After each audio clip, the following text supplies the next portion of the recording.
So hi guys, അപ്പം കുറേ നാൾക്ക് ശേഷമാണ് ഞാനൊരു വ്ളോഗൊക്കെ ചെയ്യുന്നത്. സോ അതിപ്പോൾ ഈ വ്ളോഗ് എന്ന് വെച്ചാൽ ഒരു സ്റ്റോറി പറയാൻ വേണ്ടിയാണ്.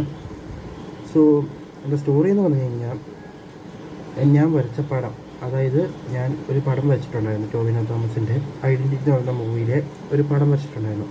സോ ആ പടം എങ്ങനെയാണ് ടോവിനോ കണ്ടത്, അതിൻ്റെ അഭിപ്രായം എന്തൊക്കെയാണെന്നുള്ളതാണ് ഇന്നത്തെ ഈ വീഡിയോ. സോ ഇതിൽ ഞാൻ എഡിറ്റൊന്നും ചെയ്യുന്നില്ല, നേരെ കണ്ടിന്യൂസ് ആയിട്ട് പോയിക്കൊണ്ടിരിക്കുന്നത്.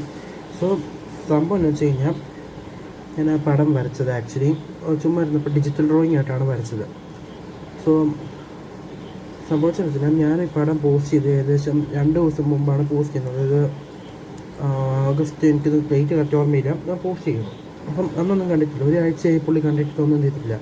സോ അന്നേരം അങ്ങനെ ഇരിക്കുമ്പോഴാണ് ഞാൻ നിതിൻ ബ്രോ, ആക്ച്വലി പുള്ളി ഞാൻ അങ്ങോട്ടേക്ക് ഇൻസ്റ്റാഗ്രാം വഴി കോൺടാക്ട് ചെയ്തത്.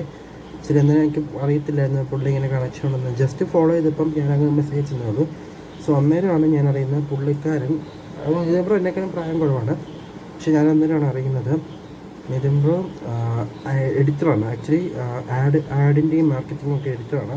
സോ നിതിൻ ബ്രോ ആണ് റീസെൻ്റ്ലി നമ്മുടെ നെസ്ലെ ഇന്ത്യയുടെ പുതിയ പരസ്യം, ധ്യാൻ ശ്രീനിവാസിൻ്റെ കൂടെയുള്ള പുതിയ പരസ്യം എഡിറ്റ് ചെയ്തേക്കുന്നത് നിതിൻ ബ്രോ. സോ നിതിൻ ബ്രോയ്ക്ക് ഞാൻ ഈ പടം അയച്ചു കൊടുത്തു. അന്നേരമാണ് നിതിൻ ബ്രോയ്ക്ക് ടോവിനോയായിട്ട് കോൺടാക്റ്റ് ഉണ്ടെന്ന് പറയുന്നത്. സോ അവൻ നിതിൻ ബ്രോ ടോവിനോയ്ക്ക് അയച്ചു കൊടുത്ത് കാണിച്ചോളാമെന്ന് പറഞ്ഞു. സോ എന്നിട്ട് അന്ന് ഒരു ദിവസം, അതായത് ഈ ഫോട്ടോ അയച്ചതിൻ്റെ പിറ്റേ ദിവസം നിതിൻ ബ്രോയ്ക്ക് ടോവിനോയായിട്ട് ഒരു ഇൻ്റർവ്യൂ ഉണ്ടായിരുന്നു, എഡിറ്റ് ഉണ്ടായിരുന്നു. സോ അന്ന് ടോവിനോയായിട്ട് ഇൻ്റർവ്യൂ ഉള്ള സമയത്ത് ഞാൻ വരച്ച പടം ഏതായാലും കാണിച്ചേക്കാം, ഫുൾ സ്റ്റോറിയും കണ്ടിട്ടുണ്ട്. സോ അന്ന് നിതിൻ ബ്രോ ഈ പടം ടോവിനോയെ കാണിച്ചു. ആക്ച്വലി പുള്ളി ഷൂട്ടിൻ്റെ അതേ സമയത്ത് ഞാൻ പറഞ്ഞു ഒരു ഇൻ്റർവ്യൂ എടുത്ത് ഷൂട്ടിംഗ് ഉണ്ടായിരുന്നു. സോ ആ ഷൂട്ട് കഴിഞ്ഞ് നിതിൻ ബ്രോ പടം കാണിച്ചു ടോവിനോയെ.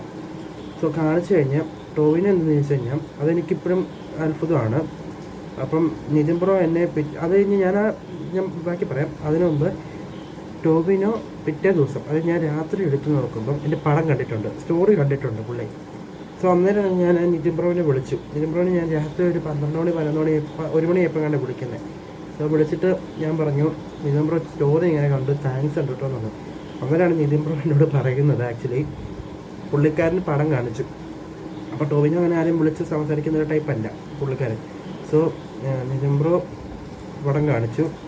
ടോവിനോ എന്ത് ചെയ്തു, നിതിൻ ബ്രോയോട് എൻ്റെ അക്കൗണ്ട് ചോദിച്ച് വാങ്ങി പുള്ളിക്കാരൻ്റെ അക്കൗണ്ടിൽ നിന്ന് ഫോട്ടോ വരച്ചത് കണ്ടിട്ട് പുള്ളി എന്ത് ചെയ്തു, നിതിൻ ബ്രോയോട് പറഞ്ഞു അവൻ വരച്ചേക്കുന്ന പടം സൂപ്പറാണ്, പുള്ളിക്ക് എനിക്ക് ഭയങ്കരമായിട്ട് ഇഷ്ടപ്പെട്ടു, ഒരു ദിവസം മീറ്റ് ചെയ്യാമെന്ന് പറയുകയും ചെയ്തു. ഓൾസോ നിതിൻ ബ്രോ എനിക്ക് പല ചാൻസും ഉണ്ടാക്കി തന്നെ മീറ്റ് ചെയ്യാം, പക്ഷേ എനിക്ക് പോകാൻ പറ്റിയിട്ടില്ല. സോ ഞാൻ അത്രയ്ക്കും വലിയൊരു ഫാനാണ് ടോവിനോട്. സോ മീറ്റ് ചെയ്യാൻ ചാൻസ് കിട്ടിയിട്ടില്ല. മീറ്റ് ചെയ്യാൻ പുള്ളി നിതിൻ ബ്രോ എനിക്ക് കുറേ അവസരം ഉണ്ടാക്കിയിട്ടുണ്ട്. സോ പിന്നെ തൊട്ട് എൻ്റെ എപ്പോൾ ഞാൻ സ്റ്റോറി ഇട്ടാലും, പുള്ളിനെ റിലേറ്റ് ചെയ്ത് എന്ത് സ്റ്റോറി ഇട്ടാലും പുള്ളി അത് കാണും. എൻ്റെ സ്റ്റോറി ഏതെങ്കിലും മിക്ക സ്റ്റോറീസും ഒരു 2-3 സ്റ്റോറീസൊക്കെ പുള്ളി എന്തായാലും കാണുന്നുണ്ട് സ്റ്റോറീസ്. എനിക്ക് അത്രയും ഇഷ്ടമാണ്, കാരണം പുള്ളിക്ക് അത്ര ഇഷ്ടപ്പെട്ടു പടം. സോ ഇതൊന്ന് പറയാൻ വേണ്ടിയാണ് ഞാൻ ഈ വ്ളോഗ് ഇന്നത്തെ ചെയ്തത്. സോ വ്ളോഗ് ഇഷ്ടപ്പെട്ടെങ്കിൽ എല്ലാവരും സബ്സ്ക്രൈബ് ചെയ്യുക. Thank you.